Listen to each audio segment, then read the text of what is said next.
Good everyone, welcome to this video, and today it's a review on the Panther G. This is the last Panther 1, shall we say, that I had to Spade, and to be honest, I don't see the point of this tank.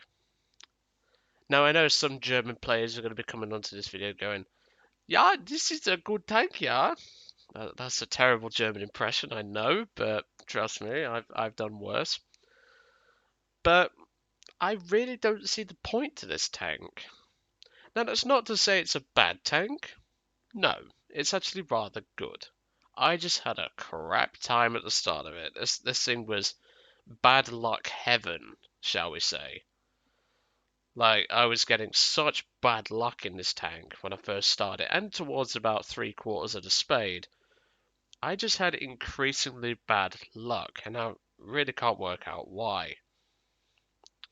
Now, the Panther G is one of those tanks that, as I said, I don't see the point in upgrading it. Well, upgrading to it, I should say. Let's just put the Panther A in the crew here, just so I can point out what I mean. So straight away, you can see that the turret armor is slightly improved on the Panther G. And obviously the side armor is also improved on the Panther G. But the Panther A, let's be real, if you get shot in the side in any Panther, and if you try and side scrape in a Panther, you're doing it wrong. You don't side scrape in a Panther. It just doesn't have the side armor for it anyway, even at 50mm, which, fair enough, if you angle it like this, it would be alright. But people are just going to shoot your turret. Extra 10mm or not. And if we delve into the crew skills, look at targeting speed. The targeting speed at maximum on this tank is 24 degrees a second. At the moment on this crew, it's 20.3 because I didn't use the Panther A in this slot. But then you look at the G, and it's just 20 degrees a second. Now that's fast, that's pretty quick, but the Panther A is better. Now, obviously, with us having the Panther A in the lineup, we might as well demonstrate another few differences. Whilst the Panther G saves half a ton, it also loses in engine power. 600 horse, sorry about that, as opposed to 700 horse. The Panther A's top speed, 34 miles an hour, compared to 28.5. The gun depression angles are all the same, but the Panther G does make up with a slightly better reload. But even then, I bet you if I was to have the... In fact, let's have a quick look. 7.4 seconds on this crew, 7.4 seconds, obviously because I ain't got the Panther A on my better crew. They both have the same reload. I just don't see the point in upgrading to this tank. Now yes, you do get the add-on armor, which looks like this. However, I never added it. It added half a ton to the tank's weight, made it the same weight as a stock Panther A, without obviously having the half a ton added because of the track armor. I personally never had any protection from the track armor, so I didn't put it on. The extra half a ton just weighs down the engine even more, meaning that the engine has to work even harder to get this thing up to speed, so there's really no point. Obviously the gun, same as the Panther A, it's good. Smoke grenades, same as the Panther A, you get 6 individual firing, it's good. It's the fact that these limited Panthers, because obviously the engine is limited on these, are at a higher BR, they're slower, and you only gain a tiny portion of armor to make up for it. In fact, if the Panther F makes up for it with having a rangefinder, but the Panther G is nothing special. If anything, you could put the Panther G at 5.7 and I'm sure no one's going to care. Sorry about that. But I'm sure no one's going to care about the Panther G being at 5.7 because yes, it gains a tiny increase in armor, but what good is that when the armor on this tank is, that's arcade, when the armor on this tank isn't great, like, from the side anyway. So here you can see what I mean by the terrible start. Like I say, 44% win rate, 21 deaths, 2 air kills, 103 ground targets destroyed.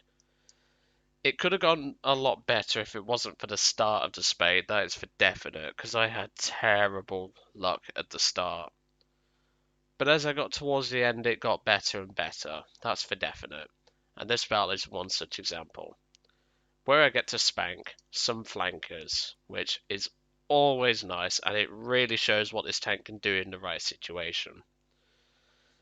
And it's actually on one of my more favourite maps, Middle East. A lot of people don't actually like this map. I do. I quite like this map. And it's even better if you're coming in from the right hand side because you can get into this spot quicker and safer. You'll see what I mean when I show you this spot. I don't think I've shown this spot before. I might have done, but I don't recall doing so. So, in this battle, I was pretty much almost spaded. I had the spare retard, the suspension, and the brakes to go.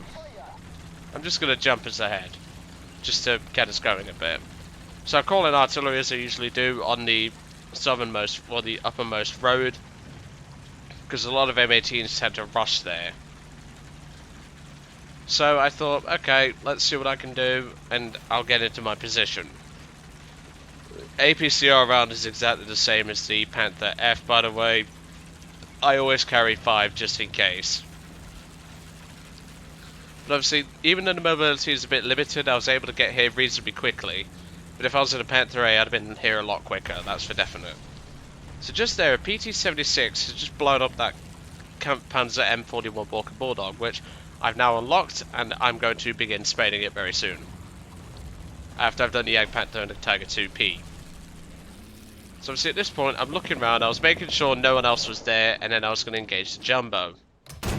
And well, you can go through the back of a Jumbo's turret quite easily. First kill. Obviously, I heard the PT-76 go off, and I thought, there's no way that my team haven't prepared for this disaster, because as you can tell, we've got a camper up on the heavy tank, up on the top of the, up on the top ridge, and we also have a couple of heavy tanks being slaughtered in the lower section near C. So at this point, I thought, I think there's flankers. And I was wise to think this. Obviously, I'm being very, very careful, because, well, I'm in a Panther. If I get shot in the side, I'm going to know about it. And chances are you're going to be dead in the first shot. It's when I hear that machine gun fire is what caught my attention. I recognise the machine gun sound. It's a PT-76. Obviously, I didn't know it was a PT-76 that killed that Walker Bulldog earlier. But now I do know it's a PT-76. So I figured, these guys are going to be making their way around the flank. I was wise to think this. Obviously the Panther's quite loud, so I had to be really careful. I'm surprised these guys didn't actually hear me. So I started moving up, and obviously I'm keeping very good situational awareness as I go around. You have to be very careful in a Panther as opposed to a Tiger. Even though the Tiger's side armor is not all that much better, it's still better. You've got more of a chance of bouncing a shot on the side of a Tiger than you have a Panther, that's for definite. So at this point, I decided, okay, I'm going to go investigate this, because, well, they could not have gotten far. And you can see the tracks here. And I'm thinking, they're not that far away. I've got to go find them. One other point I forgot to mention about the G is that you don't have the shot trap on the lower part of the mantler. There's now a flatter part of 100mm of armor, which prevents that shot trap. So you've got a bit of a better shot protection. It's basically a wannabe small term. So at this point, the PT-76, and obviously with it having such light armor, it just goes right through. Obviously I didn't kill his commander, so that's not his turret crew, fully dead. And well, the front of the turret's just thick enough to set the fuse off. Second kill. And this is where I find a Walker Bulldog, who I was actually going to stop and shoot at. But as it turned out, this is not the better decision, as there's a PT-76, a Chinese PT-76, trying to turn around, but quite clearly he was not very well upgraded, and that's my 3rd kill. I then stopped and put a shot in the back of the turret of the Walker Bulldog, taking him out for my 4th kill. We flanked and spanked the flanking Spankers. Go me. I'd have probably done it quicker in a Panther A, which is why I recommend playing the Panther A over the G any day of the week, but you can still see my point. So at this point, a AMX-13 FL11, the one with the shorter 75mm, very similar to a US 75mm, makes an appearance. Hit the 13mm of sloping there on the PT-76 for my 5th kill, getting me an ace for this game. And I continue moving on. Let me tell you though, folks, this thing was a horrible stock grind. Not because the tank is bad. No way is this tank bad. No. It's just the fact that we had such bad luck starting it off. And that's the annoying thing, like, I've always said there's a shit list in War Thunder, but like when I started Spade in this tank, it's like guys who did not want me to move on to a King Tiger or a Yag Panther. Which I'm not a big fan of the Yag Panther anyway, but I am a fan of the Tiger 2, that's for definite. I like the Tiger 2P. That thing's got a monster of a gun. Puts it in a very nicely armoured hull. Not a very well armoured turret, but that's a whole different story. But the point still stands. So at this point, obviously my team have actually captured nearly all 3 objectives, and they're actually doing pretty well. M18 pulls up for a shot there on a teammate. I think he does get the shot off, but I killed M18, who managed to get the kill on my teammate there. So at this point, I know the AMX is still alive, so I thought I'll just wait here. And there he is. So I thought I'll let him get comfortable, and then I'll blow his head off. Makes it easier for me. Kill number 7. I spot 2 more tanks over there. I didn't actually spot the M19 at first, but you'll see him in a bit later. I did spot the IS-2, but I thought I'll see what's over here first. It turns out that is a T-44. Or rather, was a T-44. Kill number 8. I was actually relatively happy at this point in the battle, but the enemy just kept driving out in front of my 75mm. Now this shot was a bit unlucky. I thought that was going to be a hull break. Now at this point, I thought that those oil... I'm not sure what those are. I think they're like... those are the machines that get the oil out of the ground, right? I don't know what you call them. Is it an extractor or something like that? I know there's a fancy word for it, but I just don't know. And I thought I couldn't shoot through them. So I tried to use the coax to get rid of them. But it turns out you actually can destroy them, and then you can shoot through them. I didn't know this, so this is a good point of learning for me. But obviously, kill number 9 on the M18 wasn't really a lot you could do. Oswin 2 has been engaged by a IS-2 number 402.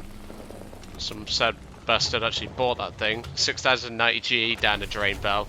That's all I'll say. And that's kill number 10. At this point, I've spotted... I know the Type 65 is there, but obviously prioritising the tanks first. T-3045. Shot in the engine block. The guy's probably thinking, what the fuck's just happened? And he gets his head blown off by a Tiger. At least I think it was a Tiger, or it was the Stirring Mill. 1 or 2. But obviously, I'm looking around and I'm keeping an eye on everything. Obviously, I know there's 2 AA up now. There's a Type 65 which you can see just there, and there's a ZSU just behind there. And there's also an additional ZSU just behind that rock as well. But obviously, I would want to engage the Type 65, because obviously, having spaded the Type 65, I know exactly what I would do in terms of engaging it compared to a ZSU. I'd rather shoot the Type 65. Obviously, I've spotted the SU and the T-34, but I figured if I can at least damage the Type 65, I'll at least get an assist on it later. Put a shot right through, take out the gunner, I believe the elevation drive, and also the loader. I decided to go for the rear tank first, which normally in a convoy you wouldn't do that, but even so, the SU's thinking, what the hell's just happened? But he continues to sit there, and it enables me to get my 12th kill. This thing really does snipe well. I love the Panthers for this job. Low shot on the ZSU, unfortunately. But can't really complain about that. That was my bad aim, unfortunately. And obviously the Type 65 continues to sit there. I aim for the hull this time, and well, all the 37mm rounds in this hull just went up in a massive fire, so that's kill number 13. And this is the sort of position you want to get your sniping tank in, like a Panther, a Tiger, or even a Panther, because this spot is just perfect for it. Maybe even a Story Mill, which I still haven't dragged out for a review yet. I might want to address that, but I don't know if I'm going to do that, to be honest, because the Story Mill is really not worth your time, I don't think. Yes, it's got a big-ass gun, which... It's good, it's got a big massive gun, so it's rather nice, but at the same time, you get a 20... I think it's a 20-second reload. And, yeah.